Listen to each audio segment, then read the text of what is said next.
박쥐를 먹으면 오래 살까요? 뱀을 잡아 먹으면 사람이 무병장수할까요? 여러 가지 전 세계는 먹는 것에, 그리고 오래 사는 것에 많은 시간과 물질을 쏟고 있습니다. 늙어가는 자신의 모습을 도저히 용서할 수가 없어서 성형외과를 찾아가서 접혔던 주름을 피고 피부를 완전 박피하는 그런 일을 합니다. 얼굴에 그리고 여러 부위에 칼을 대고 주사 바늘을 꽂아서 어떻게 하면 더 젊어 볼까 하는 그런 노력들을 기울입니다. 자기를 가꾸는 일을 열심히 해보고 또 미운 사람을 죽여보기도 하고 다른 사람의 등을 쳐서 사기를 쳐서 자신이 얻고자 하는 물질을 얻어보기도 합니다. 종신보험을, 생명보험을 든 사람을 죽여서 요즘은 보험을 타는 것이 아니고 지체장애자들을 이용해서 그 보험료를 갈취하는 그런 신종보험 사기들도 늘어나는 것을 볼 때 세상이 참 어떤 끝장을 보고 있는 것 같다 하는 생각을 갖게 됩니다. 아벨이 형에게 처참한 죽음을 당했습니다. 꿈에도 생각하지 못했죠. 아마 가인조차도 동생을 죽여야겠다는 생각을 갖지는 않았을 것입니다. 처음에는. 그런데 좌우간 가인에 의해서 아벨은 처참하게 죽음을 맞습니다. 슬픔에 잠겨있는 아담 부부에게 하나님이 셋이라고 하는 이름을 가진 아들을 줍니다. 새 혈통 씨를 주신 것이죠. 이러면서 이제 창세기 4장부터 5장까지는 가인의 후예들과 그리고 셋의 후예들로 양분이 되는 그런 집안의 계보가 기록되게 됩니다. 여러분 4장 5장을 보시면 4장에 가인의 아들 에녹이 있는데 5장에도 셋의 아들 에녹이 있습니다. 가인의 라멕이 있는데 5장에서도 셋의 라멕이 있죠. 4장에서는 가인이 있으면 5장에서는 게난이 있고, 이라시라는 이름을 가진 4장에 이 가인의 후예가 있으면 5장에서는 야렛이라고 하는 이 셋의 후예 아들 이름에 있습니다. 무흐야일이라는 4장에 가인의 후예가 있는 반면 마할랄렐이라고 하는 5장에 셋의 후예 이름도 있습니다. 무드사일이라는 이름이 있는 반면에 5장에서는 여러분 아시는 무드셀라라고 하는 그런 셋의 아들들의 이름이 기록되어 있으면서 비슷하고 똑같은 이름의 사람들을, 물론 전부 다 기록은 안 했겠죠. 가인이 낳은 아들의 이름이 4장에 다 있는 게 아니고 중요한 사람만 기록했겠죠. 5장도 마찬가지일 것입니다. 그런데 유독 흥미로운 사실은 이 4장을 기록한 모세, 5장을 기록한 모세가 이 똑같은 이름, 비슷한 이름들을 이렇게 비교 대조하면서 다른 피가 흐르고 있다 하는 것을 이야기를 합니다. 셋의 혈통 중에 눈에 들어오는 한 인물이 있는데 여러분 아시는 에노스라고 하는 인물입니다.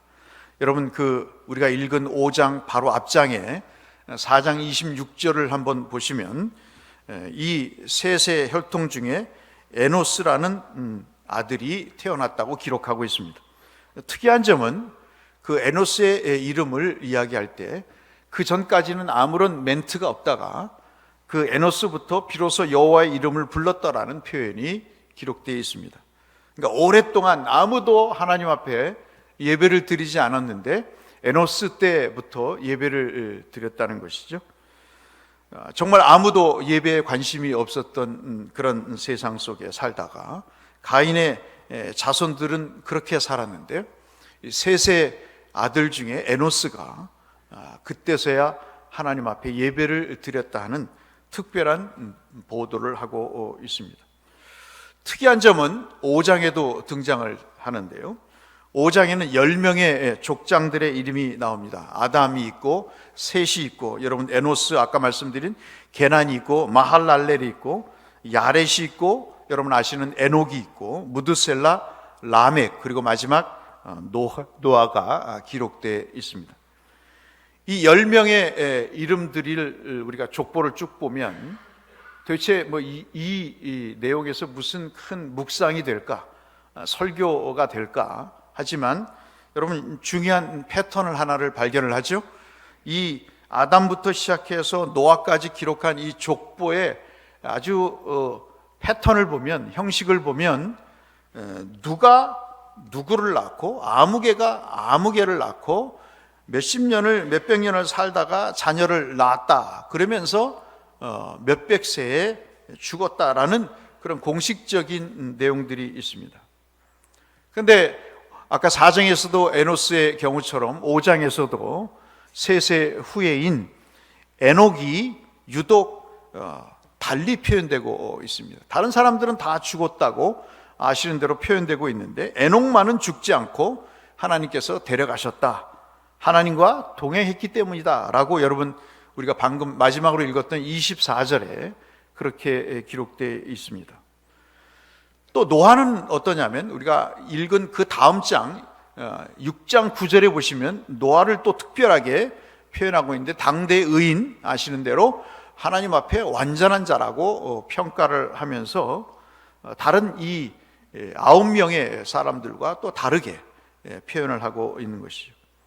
우리는 이제 궁금증이 듭니다. 왜 셋의 자손들, 가인의 자손들은 아무런 멘트가 없는데 셋의 자손들, 특히 에노스와 에녹과 노아, 이런 사람들은 특별하게 표현을 하고 있는 것이고, 화면을 한번 보실까요? 화면을 보시면 세 사람의 특징을 다시 정리하면 이렇게 되겠습니다. 방송실 한번 에노스와 에녹과 노아에 관한 내용을 보시면, 앞서 언급해 드렸듯이 에노스 그러면 관심이 없었던 예배에 다른 사람들은 전혀 예배를 드리고, 물론 셋의 후손들도 마찬가지죠. 그런데 이 가인과 그리고 다른 사람들, 이 셋의 다른 아들과는 달리 에노스만큼은 여호와께 이름을 불렀다. 여호와의 이름을 불렀다는 것은 여러분 아브라함에게서도 보셨듯이, 이삭에게도 보셨듯이 바로 예배를 드렸다 하는 의미가 되죠. 그래서 아무런 관심이 없었던 예배를 시작한 인물로 에노스를 우리가 볼 수 있고요. 에녹은 앞서 말씀드린 대로 하나님과 관계없이 사람들이 살았습니다. 하나님과 관계없이 자기의 생각과 뜻대로 삶을 살았지만, 이 에녹의 세대에 와서는 에녹은 어떤 동기가 있어서 오랫동안 중단되었던 하나님과의 관계를 다시 생각하게 되는 것이죠. 사람이 그렇지 않습니까? 하나님 앞에 믿음으로 산다고 할 때 어떤 구원의 역사를 이룬 하나님을 생각하는 것이 인간의 도리겠지요. 나를 만드시고 나를 구원하신 분이 하나님이란 사실을 안다면 그분과의 관계를 더 중요시 여기지 않겠습니까? 정상적이라면. 그래서 에녹은 바로 이 오랫동안 아무도 하지 않았던, 생각지 않았던 하나님과의 관계를 염두에 두게 됩니다. 노아는 어떻습니까? 노아의 6장의 마지막 부분의 말씀을 보시면 방주를 지으라고 하는 그 하나님의 명령에 그가 하나님의 말씀대로 다 준행했다라고 기록하면서 순진하게 하나님의 뜻을 따라 산 사람, 그래서 그를 의인이요 당대의 완전한 자라고 이야기를 하고 있습니다. 이것을 좀 더 아브라함 쪽으로 가보면, 아브라함 창세기 17장 1절에 보시면 하나님이 아브라함에게 언약을, 약속을 맺으시면서 너는 내 앞에서 완전히 행하라 라는 이야기를 하게 됩니다. 그래서 이 에노스와 에녹과 노아가 하나님 앞에 이렇게 예배자로, 하나님과의 관계를 중요하게 여기는 자로, 하나님의 말씀을 준행하는 자로 그렇게 살았던 그 삶을 통칭해서, 통틀어서 아브라함에게 너는 내 앞에서 완전하게 행하라, 즉 예배자로, 그리고 나와 동행하는 사람으로, 그리고 내 말을 준행하는 사람으로 그렇게 살라고 이야기를 하시죠. 이것이 창세기 24장에 가 보시면 여러분 아시다시피 이삭의 와이프를 얻기 위해서 아브라함의 종이 아브라함의 명령을 받아서 라반의 집에 가서 리브가를 만나게 되고 그 식사 초대에 응할 때 이 늙은 종이 이야기를 하죠. 우리 조상, 우리 주인 아브라함은 하나님을 섬기는 자였습니다. 그렇게 표현을 하거든요. 24장에서. 그때 하나님을 섬겼다는 말이 하나님과 동행했다는 히브리 말입니다.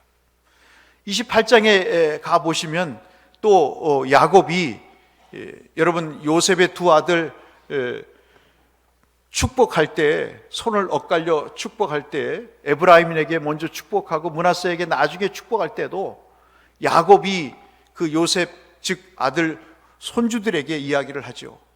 우리 조상 아버지 할아버지 아브라함과 아버지 이삭의 하나님, 그 하나님을 섬긴 할아버지와 아버지의 이름을 대면서 그 손주들을 축복합니다.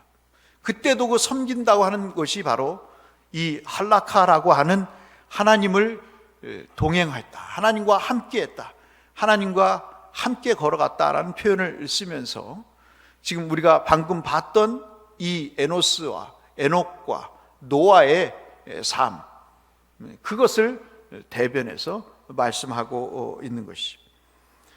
이 중에서 우리가 더 의미심장하게 살펴볼 수 있는 인물은 바로 에녹입니다. 오늘 본문이기 때문에 그렇죠. 65세에 무드셀라를 낳습니다. 여러분 무드셀라 그러면 몇 년을 살죠? 969년을 지난번 우리 작년 크리스마스 이브 때도 우리 박찬솔 형제하고 박상현 형제가 퀴즈를 내던데 무드셀라가 몇 년 살았냐 그럴 때 969세를 살지 않습니까? 이 에녹이 65세에 무드셀라를 낳습니다. 근데 갑자기 여러분 오늘 본문을 다시 한번 보시면 이렇게 되어 있습니다. 무드셀라를 낳은 후 300년을 하나님과 동행하며 살았다. 22절의 말씀이거든요.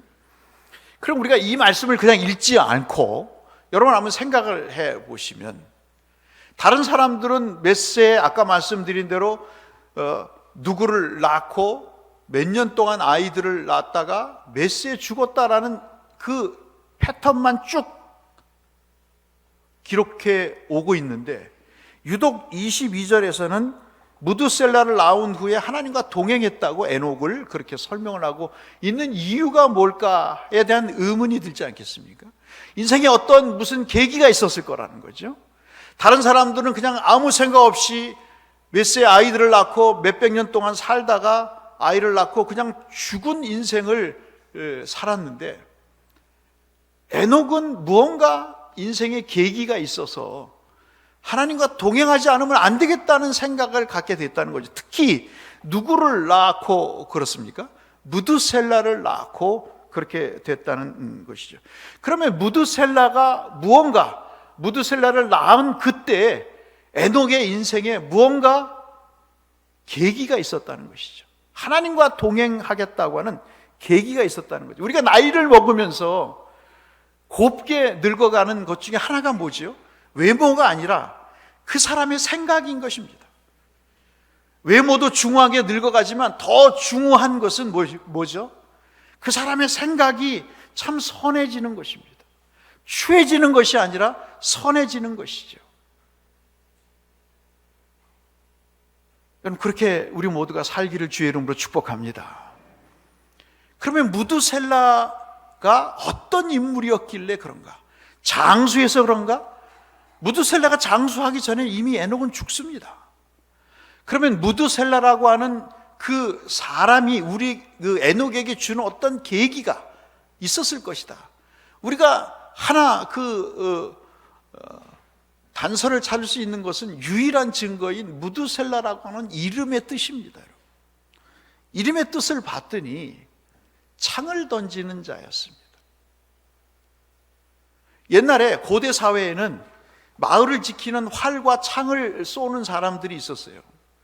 적군이 쳐들어오면 그 마을을 수비를 했습니다. 그러다가 어느 순간 적이 이제 소멸이 돼서 물러가면 누구를 마을 앞에 세워두냐면 건장한 골리앗과 같은 창을 든 사람을 하나 세워놓습니다. 그래서 적군이 오는지 또 진격해 오는지를 살펴보는 파수꾼처럼 그렇게 최후의 보루로 창을 던지는 자를 세워놓습니다. 참 미개하죠? 고대 사회는 그랬습니다. 지금은 뭐 열감지기로 레이더로 감시를 합니다만 그때는 마을에 떡한 이 건장한 사람을 세워서 창을 쥐어주고 마을을 지키도록 했습니다. 그러니까 그 창을 던지는 사람이 만약에 죽으면 그 마을은 끝나는 겁니다. 그런데 에녹이 자기의 아들을, 금쪽 같은 아들의 이름을 지으면서 너는 창 던지는 자가 되라 라고 이야기를 하고 있는 것입니다. 그렇다면 또 우리 이 마음에 이게 무슨 에녹이 하나님과 동행한 것과 관련이 있냐라는 그런 생각이 드시지 않겠습니까? 아마도 이런 말씀은 처음 들어보는 말씀일 수 있을 거예요. 그런데 여러분, 신약도 구약도 없는 기록되어 있지 않는 책들이 몇 개 있습니다. 그걸 우리는 위경이다, 외경이다 그렇게 이야기를 합니다. 이것은 성경은 아닙니다. 그런데 여러분, 한번 유다서를 화면을 보실까요? 유다서 말씀을 한번 1장 14절에서 15절 말씀 우리 같이 한번 읽겠습니다. 한번 읽어보시죠. 읽겠습니다. 시작. 아담의 7대 손 에녹이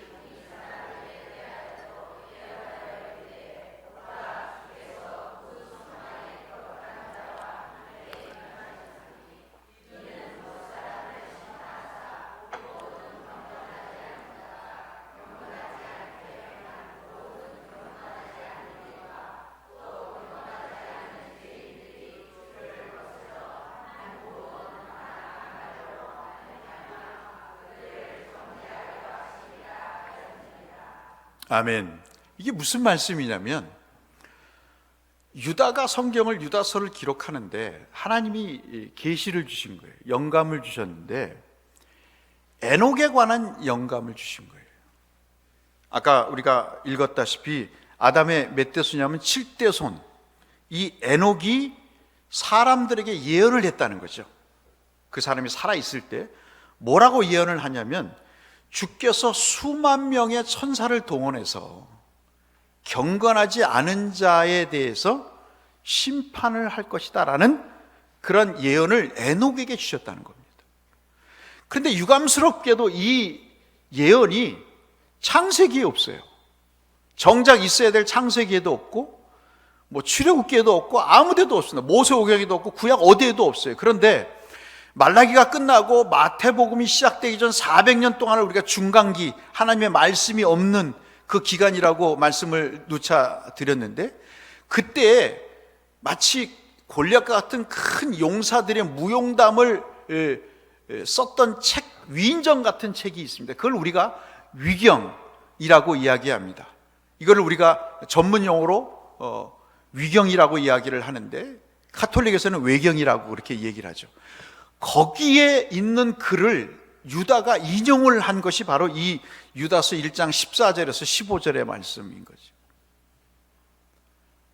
그러니까 에녹에게만 하나님이 예언을 주셨는데 하나님의 심판이 있을 것이다 하는 거예요.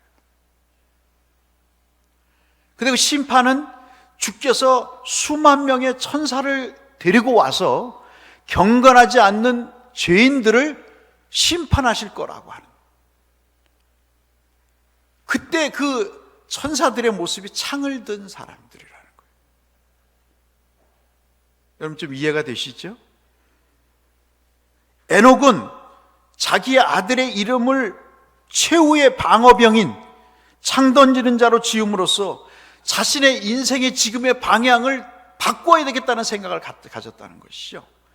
아이를 낳고 누구를 낳고 몇백 년을 살다가 죽은 그런 평범한 인생이 아닌 내가 내 인생은 내 조상들은 그렇게 살았어도 할아버지, 증조할아버지, 고조할아버지는 그렇게 살았어도 나는 그렇게 평범한 삶을 살아서는 안 되겠구나.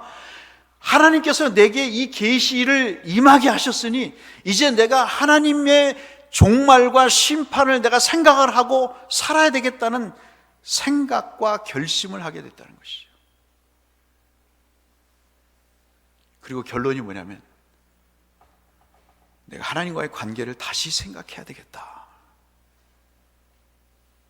늙어막해 똥칠하는 것이 아니라 멋있는 삶을 사는 거죠.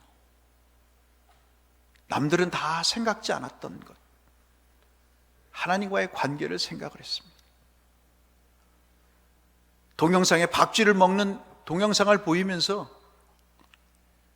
오래 살려고 하는 그런 사람과의 관계를 중요시 여기는 것이 아니라 얼마 안 있으면 죽을 그 인생 이후에 심판하실 하나님에 대한 예언을 듣고 그것을 귀담아 듣고 아마도 에녹만이 아닌 그 에녹의 아버지, 할아버지, 증조할아버지, 고조할아버지도 이 말씀을 들었을 것 같은데 그들은 그것을 등한시 여기는 것이죠. 마치 우리가 이 설교를 듣고 어떤 분들은 이 설교를 주일날 설교로 끝내버리는 분이 계신 반면에 어떤 분은 그것을 귀담아 듣고 하나님 앞에 인생의 방향을 새롭게 결정하듯이 말이죠. 또 한 번의 주일 설교로 끝나버리는 사람이 있는 반면에 이것을 마음에 두고 인생의 방향을 바꾸고 내가 달리 살아야 되겠다고 하는 그런 생각을 하는 분들이 있듯이 말이죠. 무드셀라의 이름을 창던진 자로 정해놓고 이 아이의 이름을 무드셀라라고 부를 때마다 에녹은 생각하지 않았겠습니까? 내 인생이 몇백 년을 살다가 지금과는 비교가 안 되는 수명이지만 그 수명을 살다가 어느 순간에는 하나님이 나를 심판하실 때가 올 것이다. 그 아들의 이름을 부르면서 아들에게도 그렇게 얘기하지 않았겠습니까? 내가 내 이름을 그렇게 부른 이유를, 지은 이유를 너는 알겠니? 너는 하나님을 의식하고 살아야 돼. 사람과의 관계도 중요하지만 하나님이 너의 구원자여, 너를 창조하신 분이요, 너를 앞으로 상을 베푸실 영원의 생명에 이르게 할 그 생명의 능력의 공급자이심을 너는 기억해야 돼. 그렇게 가르치지 않았겠습니까, 여러분? 여호와께서 그것을 기뻐 보신 거죠. 요즘 우리가 그런 말 있잖아요. 인사만 잘해도 어떻게 해요? 인사만 잘해도 어때요? 권사님들? 청년들이 인사만 잘해도 어때요? 먹고 사는데 지장이 없습니까? 그럼 인사만 잘해보세요. 이 권사님 먹고 사는데 지장이 없다고 하시니까 청년들 인사 좀 잘해봐요. 옛날에 어른이 지나가는데 인사 안 하면요 호로자식이라고 그랬어요. 요즘은 누가 더 인사를 해요? 어른이 인사해요. 잘 있었니? 라고 인사한다고. 남들이 안 하는 것만 해도 복을 받습니다. 남들이 하는 만큼 하면 더 복을 받습니다. 남들이 안 하는 것을 하면 큰 축복을 받습니다. 사랑하는 성도 여러분, 에녹은 그렇게 결심한 거예요. 그렇게 내가 살아야 되겠다고 결심을 하게 된 것이죠. 에녹에 관한 네 구절이 오늘 우리가 읽은 본문에 있는 겁니다. 그런데 하나님과 동행했다는 말씀이 두 번이나 등장을 합니다. 동행했다는 말씀은 뭐죠? 신혼부부처럼 살았다는 겁니다. 마치 남편과 아내처럼 연인처럼 그렇게 함께 걸어가며 살았다는 것입니다. 하나님과 하나 되는 삶을 살려고 애를 썼다는 것이죠. 이런 삶을 당대 의인이요 완전한 자라고 노아에게까지 6장 9절에 아까 말씀드린 대로 평가를 하게 되는 것이죠. 그리고 에녹은 또 한 삶을 살았다고 기록하고 있습니다. 특별한 삶은 아니에요. 근데 여러분 300년 동안 주와 동행했다 그래요. 다시 한번 본문을 보실까요? 무드셀라를 낳은 후 300년을 하나님과 동행하며 무엇을 했다고 기록되어 있습니까? 자녀를 낳았다. 뭐 이 사람이 국회의원 출마했다는 얘기도 없어요. 뭐 신종 코로나 바이러스에 백신을 개발했다는 이야기도 없습니다. 노벨 평화상을 받았다고 기록되어 있지도 않습니다. 300년 동안 했던 게 뭐냐면 아이를 낳은 거예요. 근데 아이를 낳으면서 하나님과 동행했다는 말씀을 기록하고 있습니다. 육신의 삶을 이가 얼마나 갈등했을까요? 다 하나님과 무관하게 삽니다. 노아도 그렇죠? 심판은 생각지도 못했던 그 상황 속에서 방주를 만들려고 하는, 어떤 사람은 120년, 어떤 사람은 90년, 어떤 사람은 75년을 이야기하지만 그 긴 세월 동안 방주를 만들면서, 제가 언젠가 여러분에게 노아의 설교를 말씀드렸다시피 얼마나 동네 사람들이 비웃었겠어요. 조금만 잘못해도 대곳에 동네에 소문이 퍼다하잖아요. 잘못한 것이 없는데도 오해가 나서 온 동네 방네 소문이 나는데 말이죠. 입소문이라는 게 얼마나 빠릅니까? 어제도 이광주 성도님 신방을 가면서 그 얘기를 했습니다. 입소문이 얼마나 중요한가.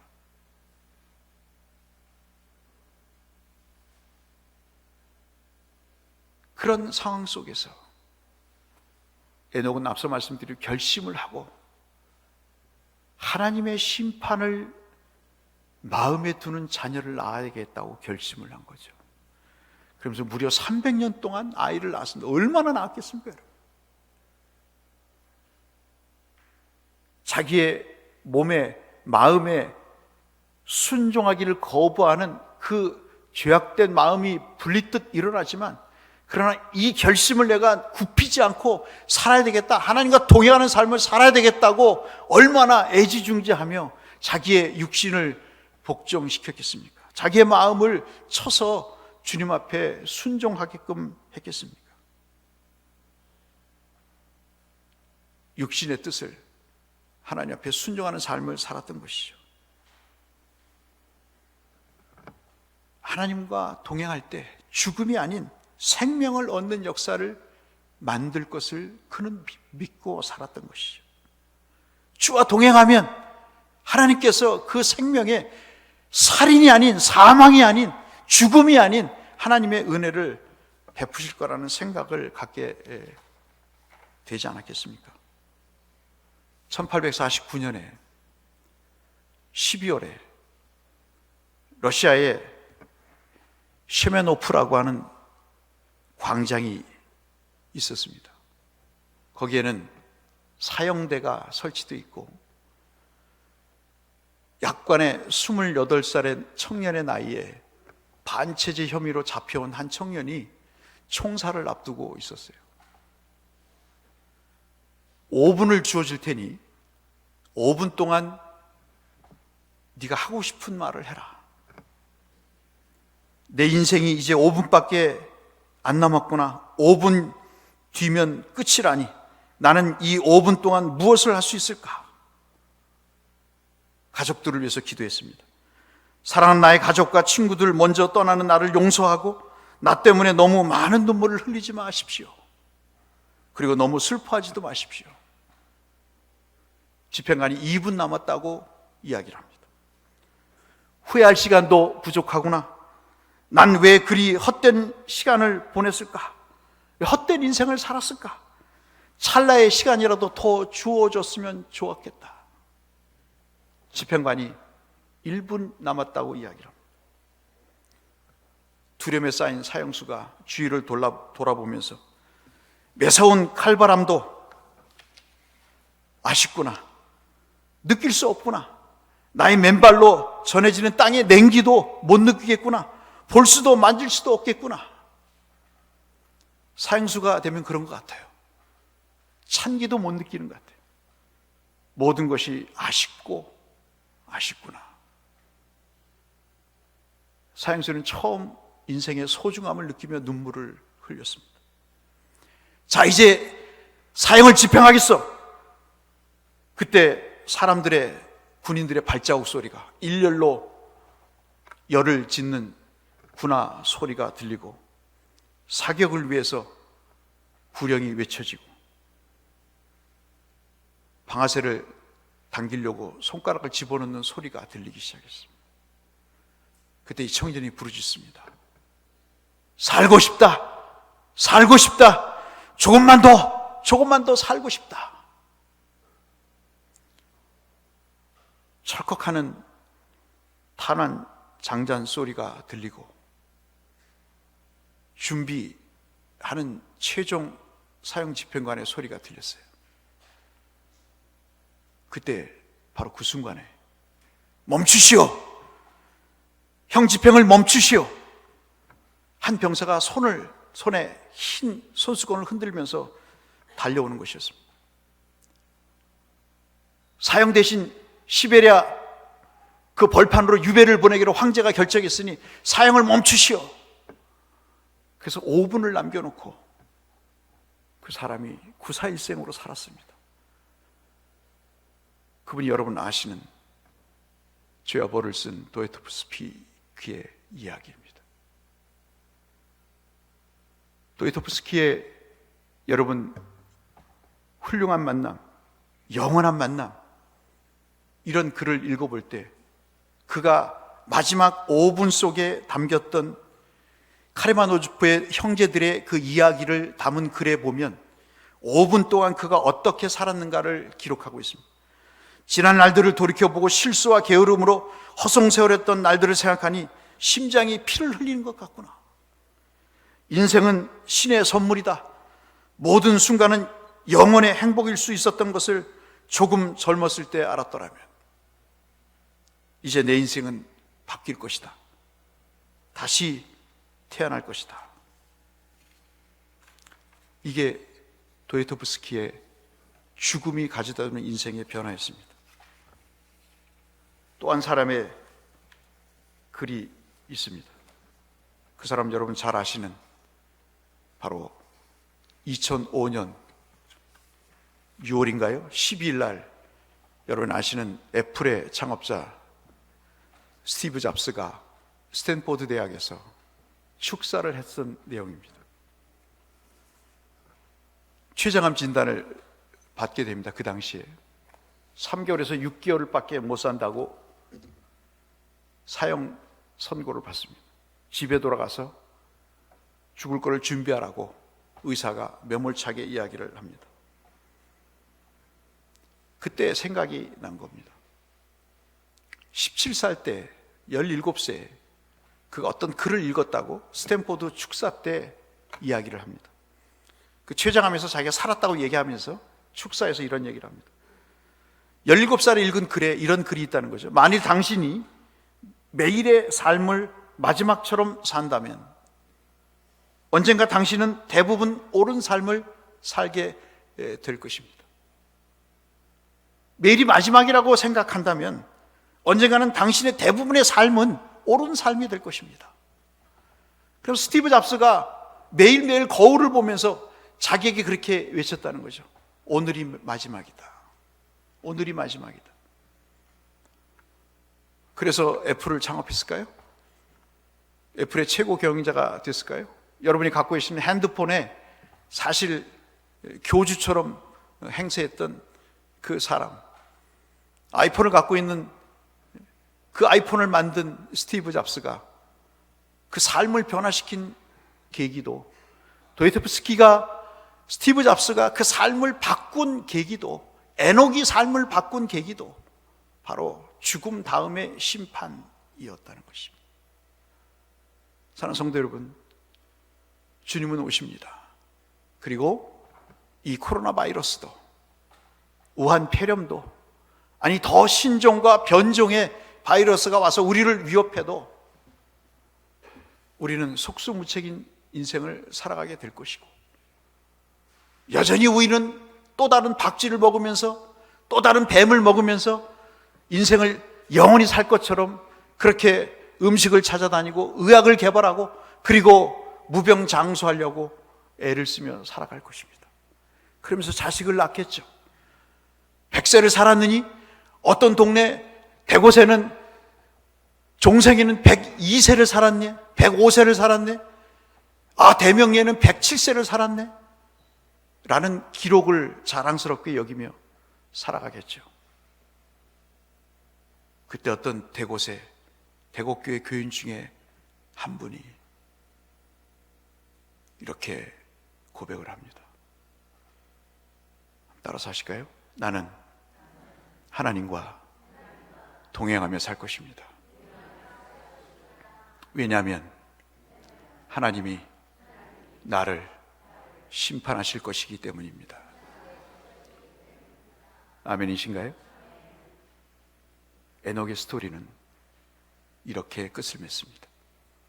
사랑하는 성도 여러분, 다른 삶을 사시기를 축복합니다. 그리고 성실한 삶을 사시기를 축복합니다. 에녹은 하나님과 다른 삶을 살았고 남다른 삶을 살았고 그는 성실하게 후손들을 낳으면서 하나님의 심판을 가르치는 부모로 살았습니다. 우리의 남은 인생이 얼마인지는 모릅니다만 우리 모두는 다 시한부의 인생을 삽니다. 분명한 것은 100% 다 돌아가신다는 겁니다. 오는 순서는 있지만 가는 순서는 없습니다. 여러분 기분 나쁘게 생각하지 마십시오. 제가 드리는 말씀은 죽음을 통해서 우리 인생을 바꿔보자는 이야기입니다. 이러한 신종 바이러스가 창궐할 때 우리의 남은 삶을 그리고 생의 방향을 어떻게 살 것인가 하는 그런 마음을 새롭게 해보자는 이야기입니다. 누구를 기억하면서요? 하나님을 기억하면서 말이죠. 그것이 5장이 우리에게 주시는 은혜가 아닐까 싶어서 신종 바이러스와 함께 여러분에게 이 말씀을 드립니다. 죽음이라는 것을 통해서 하나님과 동행하겠다고 결심하시는 복된 삶을 사시는 여러분 모두가 되시기를 주의 이름으로 축원합니다.